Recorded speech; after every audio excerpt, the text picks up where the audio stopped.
CGTN, China Global Television Network.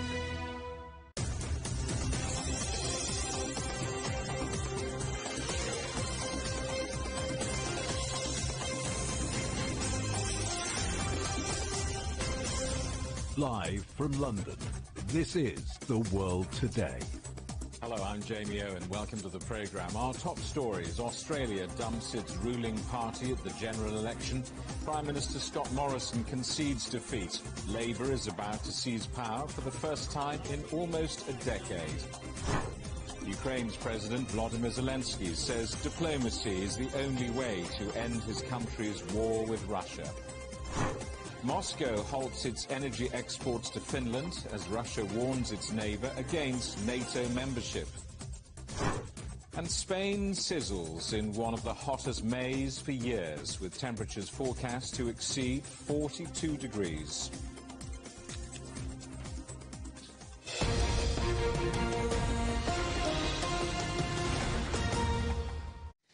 Australia's Prime Minister Scott Morrison has conceded defeat after the country's general election, ending 9 years of Conservative coalition power. The polls suggest voters have turned to the opposition Labour Party, led by Anthony Albanese, who will likely form a coalition with the Green Party and the Independents. The rising cost of living and climate change dominated this election campaign. Our correspondent Greg Navarro reports now from Sydney. At the very end of his first full 3-year term, Australian Prime Minister Scott Morrison conceded defeat late Saturday night. Here, Morrison addressed a packed room at his campaign headquarters here in Sydney, where he told people that he respects the will of the voters and that he also called to congratulate the incoming Prime Minister, Labour Party leader Anthony Albanese. It's a difficult night for Liberals and Nationals around the country, as nights like this always are. They are humbling, but so is victory. Victory is also humbling and always should be. Tonight, I've spoken to the Leader of the Opposition and the incoming Prime Minister Anthony Albanese, and I've congratulated him on his election victory this evening.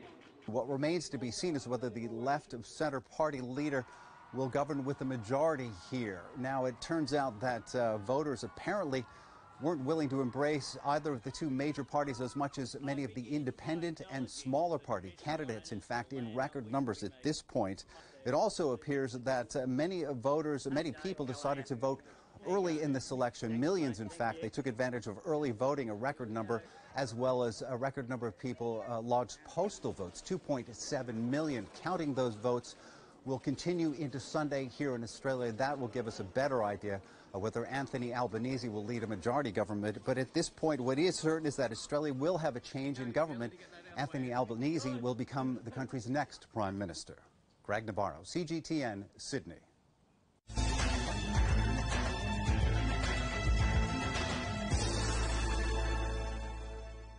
Ukraine's President Volodymyr Zelensky says the war with Russia will only end at the negotiating table. Speaking on Ukrainian television alongside his wife, Zelensky said that while he believed his country would emerge victorious, an inevitable final settlement will be difficult as neither side wants to compromise.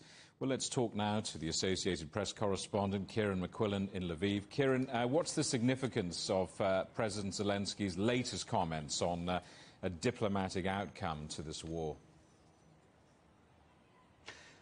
Well, President Zelensky has always had the door open, as he puts it, for President Putin.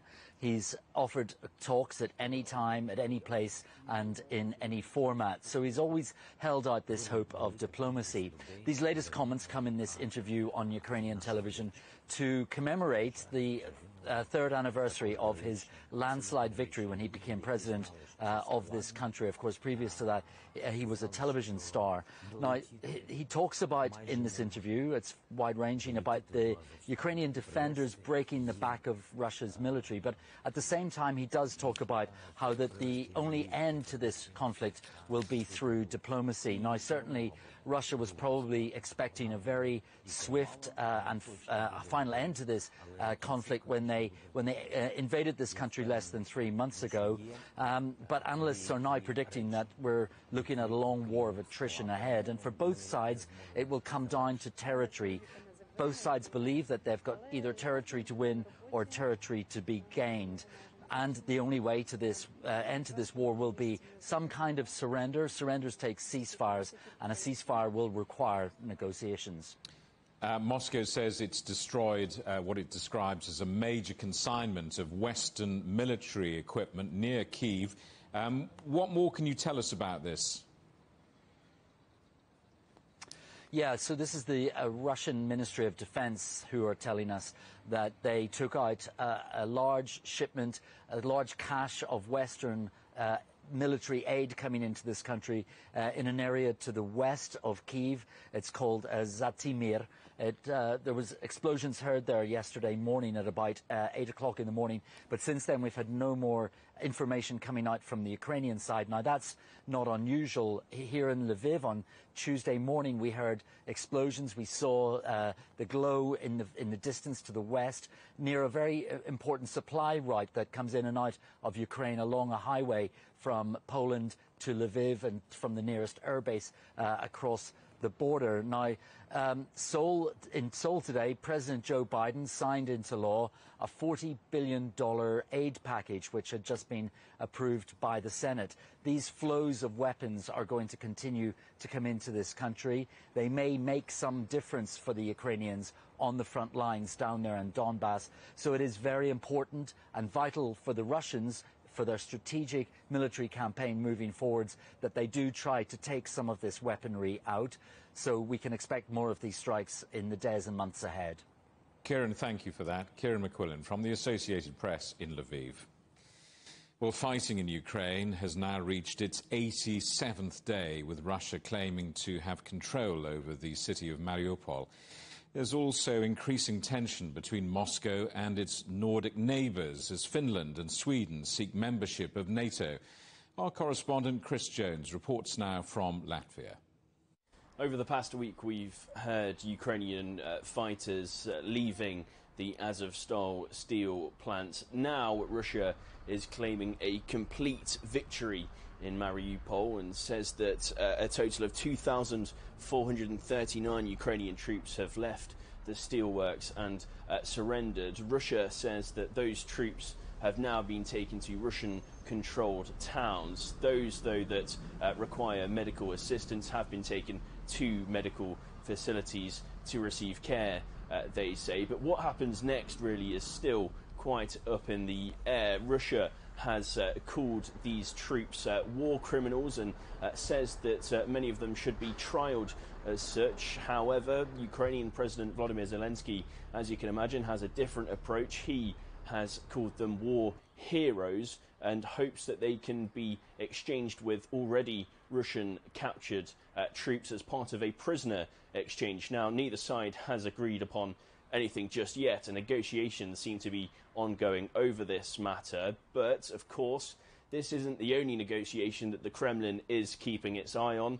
Finland and Sweden have both put in applications to join the NATO military alliance. Now, Russian President Vladimir Putin says that if they were to leave military neutrality, that would be a mistake, and warned that there would be consequences. Now, we've seen some of those consequences already. We've seen that Russia has cut off electricity to Finland. Now we're hearing that it's also cut off its natural gas supply. Now, Gazprom, which is the Russian state-owned energy supplier, says that this is, of course, partly down to the NATO application, but mostly it's down to Finland's unwillingness, I guess, to pay for Russian supplies in rubles, which the Kremlin had previously requested. Now, Finnish state-owned energy supplier Gazprom says that it was prepared for this to happen and says that during the upcoming summer season, Gazprom will supply natural gas to its customers from other sources through the Baltic Connector pipeline. So tensions are really ramping up between the Baltic nations and Russia, especially now Helsinki has put in that official application to join the NATO military alliance. Chris Jones, CGTN, Riga, Latvia. Britain's Foreign Secretary Liz Truss has told the UK's Telegraph newspaper that Moldova should be equipped to a NATO standard. The UK wants modern weaponry to be sent to the former Soviet Republic, which sits on Ukraine's border. Moldova is not a member of NATO. Let's talk to our correspondent Andrew Wilson, who's following the story for us. Andrew, is this mission creep by the Foreign Secretary and NATO allies? Well, I think it does play into the bigger picture, Jamie. Remember that you said that Moldova is not a member of NATO, which is true, but only 2 weeks after the Russian invasion, Moldova did start its application to join the European Union. So it was signalling a direction of travel in terms of whether it wants to go east or west. NATO is all about unity at the moment. We understand that much. Brussels, Jens Stoltenberg, Boris Johnson, all very vocal, along with the White House, about how NATO has to spend more, toughen up, recruiting the Germans on board as well. That is something that's going on. But there is a kind of a good cop, bad cop thing where France is more pointing towards a negotiated close to hostilities, counting on perhaps a future where Vladimir Putin might stay in the Kremlin, doesn't have to be removed, and normal relations can resume. I think what the UK is all about at the moment is making clear that they're very much in the other camp, which is that Putin's gone too far, and now it's time for nations to make their choices about which side of the fence they stand. They've already seen Finland and Sweden declare that by applying to join NATO. Belarus has declared the opposite by making it quite clear it stands alongside Kremlin foreign policy. Moldova is one that's still caught halfway between the two. There are about 1,500 Russian soldiers based in Moldova in a breakaway state of Transnistria, so there is this kind of 50-50 thing going on with the current regime, the current administration in Moldova favouring ties with Western Europe. Liz Truss is simply helping that along. But as a Tory politician and a close ally of the Prime Minister Boris Johnson, he'll probably be quite happy to see Liz Truss creating headlines away from the other potential headlines of parties in Downing Street, fines from the police, inflation and all the rest of it that's going on in domestic scene in the UK. Well, let's talk about matters closer to home, because the Foreign Minister, Liz Truss, is meeting in London a delegation of influential US lawmakers to try and calm tension over Northern Ireland. What message will they bring? Right, this is quite a high-level delegation coming over. 9 members of Congress, led by a politician, Richard Neal, who is chairman of the Ways and Means Committee in Congress, which is taxes and trade. He's an influential politician, and he has a real career history of doing business with Irish politics and Irish connections to the US. So he apparently does know his stuff. Now, the White House, at the same time as Brussels, has grown quite concerned in the last 2 weeks at these signals coming from Westminster that it's prepared to tear up the protocol, the Northern Ireland Protocol, this controversial ruling that separates Northern Ireland a little bit from the UK mainland, tear that up because it's affecting trade, and they're not happy with it. Well, the Europeans certainly aren't happy with that position, and the Americans now are making it clear that they aren't happy either. So Richard Neal has already been with his delegation to Brussels to talk to Maroš Šefčovič, the European Commission negotiator on that side of the post-Brexit talks. Now he's in London. Liz Truss, also the Trade Secretary as well, he's meeting, and Keir Starmer, leader of the opposition. And after that, the delegation goes over to Dublin to talk to the government there, going to County Kerry. I'm not quite sure why they're going to this particular part of Ireland. And then after that to Belfast as well to speak to political leaders there. They are really making their presence felt. And on record, Richard Neal is down as saying, we don't believe that Ireland should be held hostage to turbulence in the UK political structure. That's a clear message that as far as the White House is concerned, Westminster is the one that needs to sort this out, and Westminster is the one that's not playing fair. Joe Biden also not happy about this. He's talking about anointing a full-time envoy to oversee the situation in Northern Ireland as well, and included in that, of course, the post-Brexit talks. So the Americans very much getting involved. Now, there's always been this idea in Westminster that the Americans interfere in Irish politics but don't really understand them. The Americans would beg to differ. Richard Neal has plenty of history in that. And, of course, if you go back to the Clinton era, well, Senator George Mitchell, dispatched by Bill Clinton in those days, was a hugely instrumental figure in bringing the two sides together for what's now known as the Good Friday Agreement. So the Americans have got plenty of bragging rights, as well as being officially co-sponsors of the peace process, along with the government in Dublin. Andrew, thanks for that. Our correspondent, Andrew Wilson. You're watching CGTN. Still ahead, dog days in Spain. A wave of hot air from Africa is breaking the record books, pushing temperatures above 40 degrees Celsius.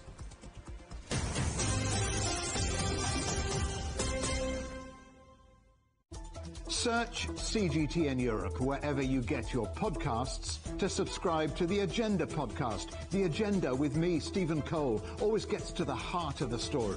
Just subscribe today and listen now.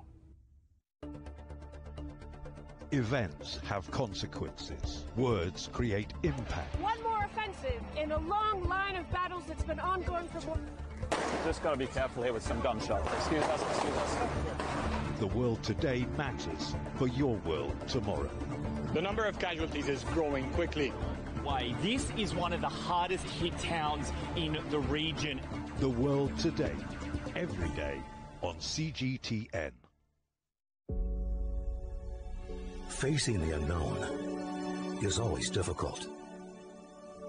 In a world in turmoil, it's easy to lose orientation.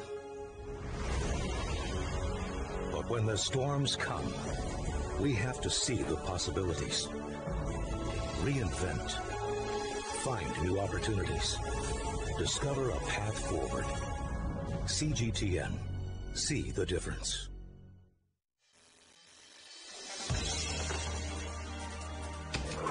The world has changed under the pressure of the pandemic. For many of us, life is returning to some kind of normal.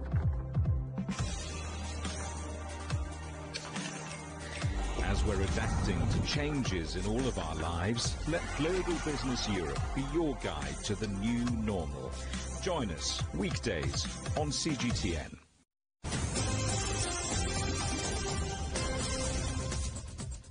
Hello, welcome back. A reminder of our top stories. Australia dumps its ruling party at the general election. Prime Minister Scott Morrison concedes defeat. Labour is about to seize power for the first time in almost a decade. Ukraine's President Volodymyr Zelensky says diplomacy is the only way to end his country's war with Russia. And Moscow halts its energy exports to Finland as Russia warns its neighbour against NATO membership. A wave of hot air from Africa has given rise to a heat wave in Spain. The country's meteorological service says Spain is bracing itself for one of the hottest Mays in years. Temperatures in the south of the country are forecast to exceed 42 degrees Celsius. Authorities have warned of a heightened risk of forest fires. Our correspondent Rahul Pathak is in Madrid. Rahul, sizzling temperatures. It's come early, hasn't it? Are people there worried, do you think? Well, not really around here. They're enjoying the summer or the early summer sunshine here in Madrid. But you know, there's no COVID restrictions to worry about these days, and you don't think they don't have to wear masks, so that's a big plus. But yeah, people are concerned, especially as you say with Spain's meteorological service. They've issued a warning and they've said it's going to be a weekend heat wave of extraordinary intensity. And the fact of the matter is that this increase in temperatures at this time of the year in May, which is very, very early, is happening more steadily year on year, and the effect of that climate change is becoming clear for everyone to see here in Spain especially. Here's my report. People enjoying the early summer heat in the Spanish capital, Madrid. This latest heat wave to hit Spain is thanks to southerly airflows from Africa. It's pushed the mercury 10 degrees higher than what is the normal average for this time of year. Last year was already the hottest May on record, and that has now been broken in Andalusia in Spain's south, where the temperature touched 40 degrees. The pattern of rising temperatures and longer summer seasons is not a surprise for many experts and has prompted more pressing concerns in Spain. One of the main worries ahead of the summer is the available water reserves. This weather has arrived way too soon, well ahead of our summer, and causes rapid evaporation of our reservoirs. That should not be happening right now. We should have had the last of the seasonal rains to help increase our water reserve. Now in Spain, the 10 hottest summers on record have all come this century. The longer, drier and hotter climate means the risk of desertification, drought and forest fires is now ever present in many regions right across this peninsula. There are no quick solutions to reducing the Earth's temperature. The main focus has been to work on bringing down carbon emissions across the globe. What has been surprising is just how rapid the pace of climate change seems to be happening. Y es una configuración clásica del verano, de la canícula. This week is a typical summer heat wave. What is strange about this time is that it's happened way too soon, with extreme temperatures all around Spain and not just in the south. If there is no real ambition to reduce carbon emissions, major climate change is on the way. Recent studies like that published by Atmospheric Research claim that the number of extreme weather days is set to double in less than 3 decades. If that rings true, the Iberian Peninsula's weather will feel more like the Middle East than the Mediterranean.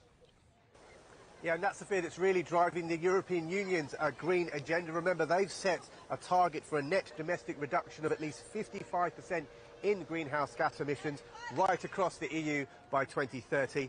Back to you, Jamie. Rahul, thanks for that. Our correspondent Rahul Pathak in Madrid. A tornado has torn through a town in Germany, killing 1 person and injuring 40 others. Police in the city of Paderborn said the storm ripped off roofs and debris was strewn around for miles. Meteorologists said the extreme weather was caused by that hot air from Africa meeting cooler air moving down from northern Europe. The World Health Organization has called an emergency meeting as monkeypox cases top 100. A quarter of the cases are in Spain, many of them linked to a sauna in Madrid, which has been shut down to try to contain the spread. The disease was first identified in monkeys and is typically transmitted through close contact. The DPRK has reported more than 200,000 new patients are suffering from what it calls a fever for a 5th consecutive day. The country is currently fighting its first confirmed coronavirus outbreak. State media did not say how many people had actually tested positive for the virus. US President Joe Biden is in Seoul for a meeting with his counterpart, South Korea's new leader, Yoon Suk-yeol. The two are discussing expanding joint military exercises in response to a series of missile tests by Seoul's northern neighbour. Our correspondent Jack Barton reports. Large-scale military exercises between the United States and South Korea had been scaled back, almost to the point of non-existence since 2018, when there was a sudden improvement in relations with the DPRK. That détente quickly stalled, but the pandemic kept the resumption of large-scale war games on the back burner until now. The announcement they would be expanded again followed a summit between US President Joe Biden and South Korea's leader Yoon Suk-yeol, in which the two leaders also agreed that if Pyongyang pursued more testing relating to its nuclear and missile programs, there would be a deployment of more military assets related to US extended deterrence, which, according to a statement released by Biden's team, means the full range of US defense capabilities, including nuclear, conventional, and missile defense capabilities. However, President Biden did not rule out negotiations with the DPRK or even a meeting with its leader, Kim Jong-un. With regard to whether I would meet with the leader of North Korea, that would depend on whether he was sincere and whether it was serious. At their summit, President Yoon also signaled South Korea would join Biden's new trade initiative, the Indo-Pacific Economic Partnership, which aims to bolster supply line security, modernize infrastructure, strive for greener energy and technology, and fight tax evasion. Though Washington has also made it clear the agreement is aimed at curbing China's reach in the region. Officials in the Yoon administration say while South Korea is keen to join the framework, it will pursue separate bilateral trade talks with Beijing to ensure the deal does not damage existing arrangements with South Korea's largest trading partner, China. Jack Barton, CGTN, Seoul. The families and friends of last week's shooting victims in Buffalo, New York, are laying their loved ones to rest. 2 funeral services have been held as the community tries to come to terms with its tragedy. Our correspondent Tony Waterman reports. The line of mourners spilled into the street, hundreds coming to this church in Buffalo to pay their last respects to Deacon Hayward Patterson. Affectionately called Teeny by his family, he's been described as a man faithful to his church and his community.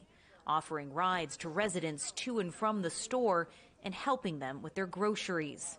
He is the first of last Saturday's shooting victims to be laid to rest. A 2 hours drive away in Syracuse, New York, calling hours were held for the youngest victim, 32-year-old Roberta Robbie Drury, who had been living in Buffalo caring for her brother who has cancer. At a sprawling memorial outside the Tops supermarket, where 10 people were gunned down in a racist, hate-fueled rampage, people are still in shock. We just lost 10 people. 10 people. You know what I'm saying? So it's bad. I ain't know nobody. It's just terrible because these people was just shopping. We need healing. Our race done been through a lot, you know, from slavery all the way up until today. And so it's like a punch in the gut. James Raymond works at a company a few blocks away. He says he came here to see if he could offer a job to any of the supermarket employees who don't know when they'll be able to return to work, if at all. As a white male in the United States, you get caught up in your life and you sort of forget about people that are around you. Taking yourself out of that element and getting to know one each other is really what it's all about. And understanding that at the end of the day, we're all human beings. We can't keep going through these mass murders. At a prayer rally on Thursday night, the Reverend Al Sharpton delivered an impassioned and defiant speech, blasting the white supremacy ideology that investigators believe was behind this shooting. Get angry and justifiably so. But those in power don't care how angry you get. When you are effective in channeling your anger toward results, that's what threatens them. Investigators believe the 18-year-old gunman, who was a self-proclaimed white supremacist, was radicalized online and used social media to plot, plan, and live stream his attack. New York State Senator Edward Rath III says more scrutiny is needed to ensure something like this never happens again, but stops short of calling for gun reform. The fact that there is racist mentality and racist actions and hateful and evil actions like what happened here, this is enough, and no more thoughts and prayers. It's time for actions and deeds to solve this problem. In the meantime, this community finds strength in each other. Volunteers hand out food and clothing as neighbors grieve those lost. The rest of the victims will be laid to rest in the coming week, but it is going to take a very long time for people in this community to find peace and heal. Tony Waterman, CGTN, Buffalo, New York. The headlines again. Australia dumps its ruling government at the election. Prime Minister Scott Morrison concedes defeat. Labour is about to seize power for the first time in almost a decade. Ukraine's President Volodymyr Zelensky says diplomacy is the only way to end his country's war with Russia. And Moscow halts its energy exports to Finland as Russia warns its neighbour against NATO membership. The luxury is on the agenda next here on CGTN. Stephen Cole will be finding out how the luxury market is evolving and why big brands are changing tack to cash in on a new post-pandemic consumer. That's the agenda with Stephen Cole right after the World Today at 16:30 GMT here on CGTN. And that is the World Today. Thank you for watching. From all of us on the programme, goodbye.